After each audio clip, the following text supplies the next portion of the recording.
তো ছাত্র শিবিরে যোগ দেওয়ার পরে আমাকে অনেক বাধা সহ্য করতে হয়েছে। প্রথম বাধা হয়েছে পরিবার থেকে। এমনও হয়েছে যে আমাকে পরিবার থেকে আমাকে বহিষ্কারও করা হয়েছে এরকম।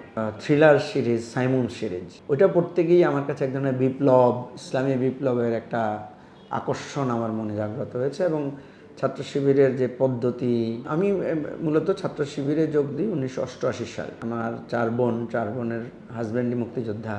আমি খুব ছোটোবেলায় আমাদের পরিবারটা ছিল একটু ভিন্ন রকমের। আমার বাবা মুক্তিযোদ্ধা ছিলেন এবং উনি যুদ্ধের 2 বছর অসুস্থ থেকে উনি কিন্তু মারা গেছেন। উনি আহত হয়েছিলেন খুব মারাত্মকভাবে। তো আমাদের পরিবারের সবাই বলা যায় যে আমার 4 বোনের হাজব্যান্ডই মুক্তিযোদ্ধা। আমাদের পরিবারের মধ্যে এটার একটা প্রভাব ছিল সবসময়, একটা প্রগতিবাদী, তথাকথিত প্রগতিবাদী একটা প্রভাব ছিল। আমাদের ভাই বোনেরা সবাই সাংস্কৃতিক কর্মকাণ্ডের সাথে জড়িত ছিল, লেখালেখি করতেন, খেলাঘরের সাথে আমরা সম্পৃক্ত ছিলাম। আমি মূলত ছাত্র শিবিরে যোগ দিই 1988 সালে। তখন আমার এসএসসি পরীক্ষার প্রস্তুতিগত ছিল। তো আমি তখন কুমিল্লায় ছিলাম। সেখানেই আমি অনেকগুলো বই পড়েছি ছাত্র শিবিরের বা ইসলামিক বিভিন্ন লিটারেচারের উপর আমি পড়াশোনা করেছি এবং একটা সিরিজ ছিল থ্রিলার সিরিজ, সাইমুন সিরিজ। ওইটা পড়তে গিয়ে আমার কাছে এক ধরনের বিপ্লব, ইসলামী বিপ্লবের একটা আকর্ষণ আমার মনে জাগ্রত হয়েছে। এবং ছাত্র শিবিরের যে পদ্ধতি, ছাত্র শিবিরের যে সিস্টেম, আমার কাছে মনে হয়েছে যে এটা একটা বিপ্লবী আদর্শিক সংগঠন এবং আমি সেই সংগঠনে যোগ দিয়েছি এবং অনেকটা গোপনে যোগ দিয়েছি। তো ছাত্র শিবিরে যোগ দেওয়ার পরে আমাকে অনেক বাধা সহ্য করতে হয়েছে। প্রথম বাধা হয়েছে পরিবার থেকে। এমনও হয়েছে যে আমাকে পরিবার থেকে আমাকে বহিষ্কারও করা হয়েছে এরকম। তো আমি প্রায় 5 বছর পরিবার থেকে বিচ্ছিন্ন ছিলাম তখন শিবির করতে গিয়ে। তো এর মধ্যে আমি এভাবেই আমার ছাত্র রাজনীতির পথটা শুরু হয়। তখন খুব সংঘর্ষ ছিল, আমরা অনেক কষ্ট করেই ছাত্র শিবির করেছি। তো আমি এইভাবে আমার ছাত্র রাজনীতির শুরু এবং আমি ছাত্র শিবিরের সেন্ট্রাল প্রেসিডেন্ট ইলেক্টেড হই 2003 সালে।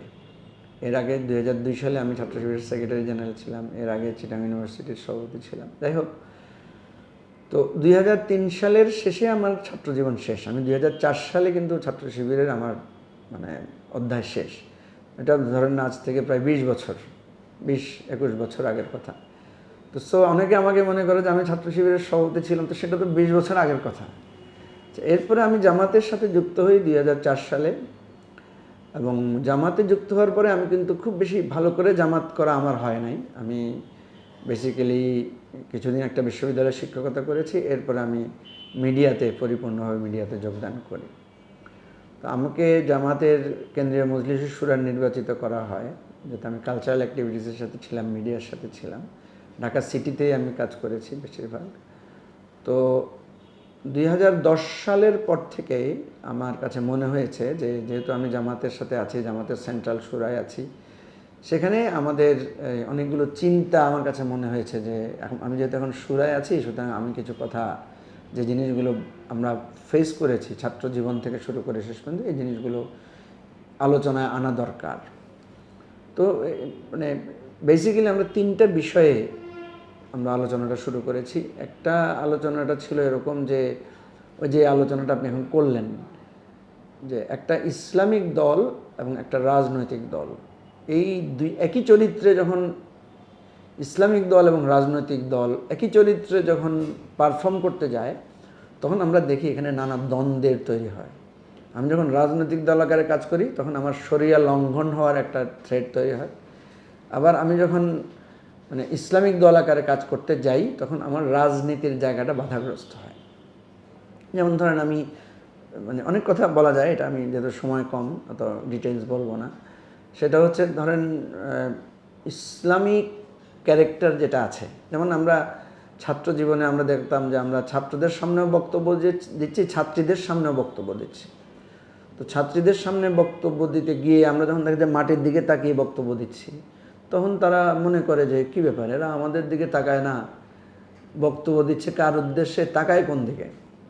তো এই ধরনের অনেক হাসি তামাশা হতো আমাদেরকে নিয়ে, কারণ আমরা তো ওই যে মাটির দিকে তাকিয়ে থাকতাম। যেহেতু আমি একটা ইসলামী দল করি, আমার দৃষ্টির মানে ইসলামের একটা বিধান আছে, তাই না, এরকম বিষয়গুলো। তো এটা জাস্ট একটু বললাম কথা প্রসঙ্গে। এই ধরনের অনেকগুলো বিষয় থাকে যে নির্বাচন ব্যবস্থা, পলিটিক্যাল আইডিওলজিক্যাল ইস্যুগুলো।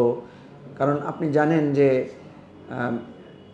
জামাত এবং ছাত্র শিবির আদর্শগতভাবে বলে যে মানবরচিত আদর্শ যেগুলো আছে, মতবাদ হচ্ছে, এগুলো হারাম। তার মানে হচ্ছে জাতীয়তাবাদ, সমাজতন্ত্র, পুঁজিবাদী পদ্ধতি, এগুলো সবগুলোকে এক ধরনের প্রহিবিটেড করা হয়। তো যখন আমরা জামাত আকারে রাজনীতি করতে যেতাম তখন আমরা দেখতাম যে প্রতিনিয়তই তো এই ধরনের মানবরচিত আইন বা বিধানগুলোর সাথেই তো আমাকে কাজ করতে হচ্ছে। এবং সবচেয়ে বড় কথা হচ্ছে জামাত কিন্তু দীর্ঘ সময় ধরে বিএনপির সাথে জোটবদ্ধ হয়ে কাজ করছে, এবং বিএনপির সাথে জোটবদ্ধ হয়ে কাজ করতে গিয়ে তার প্রত্যেকটা রাজনৈতিক কর্মকাণ্ডের সাথে কিন্তু ইসলামের ছোটোখাটো বিরোধ তৈরি হচ্ছে।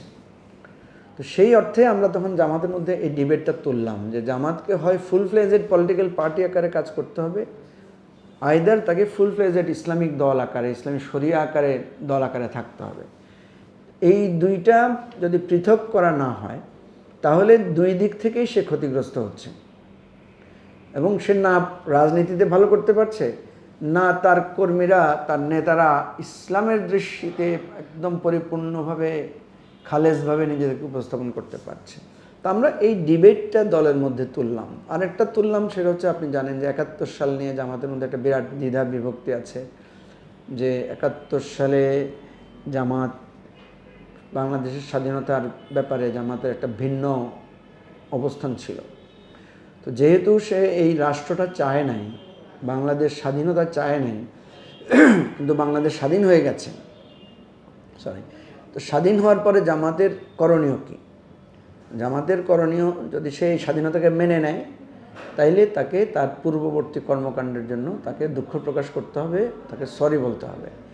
এই একটা বিষয় আমাদের মধ্যে আলোচনায় ছিল যে জামাত 71 ইস্যুতে সে সরি বলবে কি বলবে না। তো এখানে একটা জিনিস সমস্যা হচ্ছে যে ইন্টারনালি জামাত সবসময় মনে করে যে 71-এ সে আসলে কোনো অন্যায় করে নাই, সে সঠিকই ছিল, তার ভূমিকাটা কারেক্ট ছিল, এটা সে বলার চেষ্টা করে। আর সে পাবলিকলি সে মুক্তিযুদ্ধকে ওন করে, মুক্তিযোদ্ধাদেরকে সে শহীদ বলে, 16ই ডিসেম্বর পালন করে, বিজয় দিবস, স্বাধীনতা দিবস এগুলো উদযাপন করে।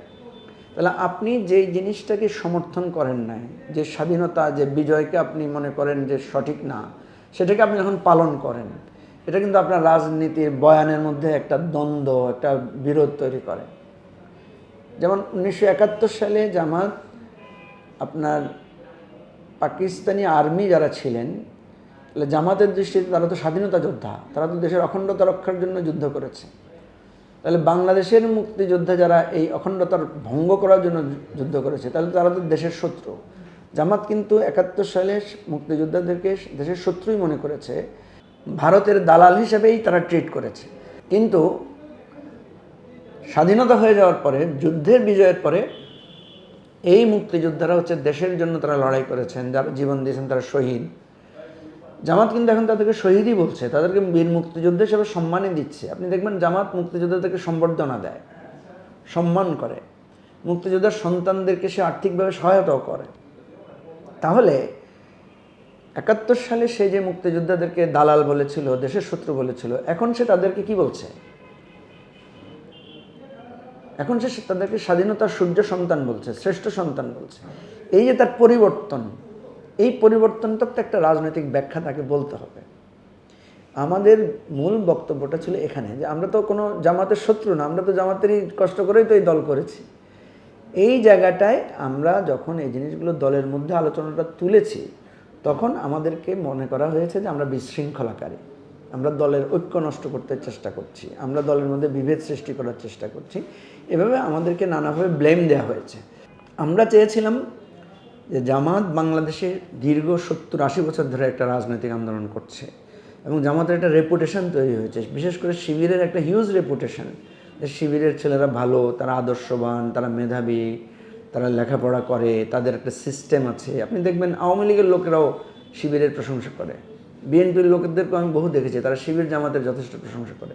তো এরকম একটা প্রশংসিত দল কেন পপুলারলি বাংলাদেশের রাষ্ট্র ক্ষমতায় আসতে পারছে না? আমার কাছে মনে হয়েছে যে এটা তত্ত্বগত তার একটা ভুল আছে। এই যে সে একটা ইসলামিক দল আকারে আবার রাজনৈতিক দল আকারে অ্যাক্ট করছে, এই জায়গাটায় তার একটা সংশোধন করা দরকার, তার একটা সংস্কার দরকার। এটা কিন্তু পৃথিবীর বিভিন্ন দেশে হয়েছে। তো এই সংস্কারটা আমরা দাবি করেছিলাম 71 সালের বিষয়টা আমরা মানে একটা ফয়সালা করার কথা বলেছিলাম যে এটাকে আপনি একটা স্ট্যান্ড নেন, একটা স্পষ্ট পজিশন নেন। মানুষের তো ভুল হতেই পারে। এই যে আওয়ামী লীগ এত বড় ভুল করলো, এত বড় গণহত্যার করলো, আওয়ামী লীগের সবাই তো গণহত্যার অংশ নেয় নাই, কিন্তু গণহত্যাকে যারা সাপোর্ট করেছে তাদেরকে কি আমরা ক্ষমা করছি? তাদেরকে আমরা ক্ষমা করতে পারি? এই গণহত্যার দায় কি তারা অস্বীকার করতে পারেন? পারেন না তো। হ্যাঁ, তারা যদি ভুল স্বীকার করেন, তারা যদি সরি বলেন, তারা যদি বলেন যে হ্যাঁ আমাদের এটা ভুল হয়ে গেছে, তখন আপনি বিবেচনা করবেন যে হ্যাঁ ঠিক আছে, তাদেরকে আমরা মেইন স্পেসে তাদেরকে জায়গা দেব, বা তাদের বিষয়টাকে আমরা কীভাবে ফয়সালা করব। যতক্ষণ পর্যন্ত এরকম একটা রাষ্ট্রের চরম জায়গার ব্যাপারে কেউ ক্লিয়ার না করবে, ততক্ষণ পর্যন্ত আওয়ামী লীগকে তো এই দায়ভার বহন করে যেতে হবে যুগ যুগ ধরে। যেটা জামাতকেও করতে হয়েছে এবং করতে হবে। তো আমাদের এই ভয়েসটা আমরা এস্টাবলিশ করতে পারি নাই, আমাদেরকে ষড়যন্ত্রকারী হিসেবে চিহ্নিত করা হয়েছে, দল ভাঙ্গনের উদ্যোক্তা বলা হয়েছে। তো আমরা যখন দেখলাম যে এটা আসলে সম্ভব না, জামাত এই জিনিসটা, জামাতের নেতারা এটা গ্রহণ করবে না, তখন আমাদের মধ্যে কেউ পদত্যাগ করেছে। যেমন আমাকে বহিষ্কার করা হয়েছে। বহিষ্কার করা হয়েছে, জামাতের নিয়ম হচ্ছে বহিষ্কার করলেও সে আবার দলের কাছে কি করতে পারে, ভুল সংশোধনের জন্য আবেদন দিতে পারে, বলতে পারে যে আমার ভুলে গেছে, আমাকে আবার দলে ফিরিয়ে নেন। আমি সেটা করি নাই।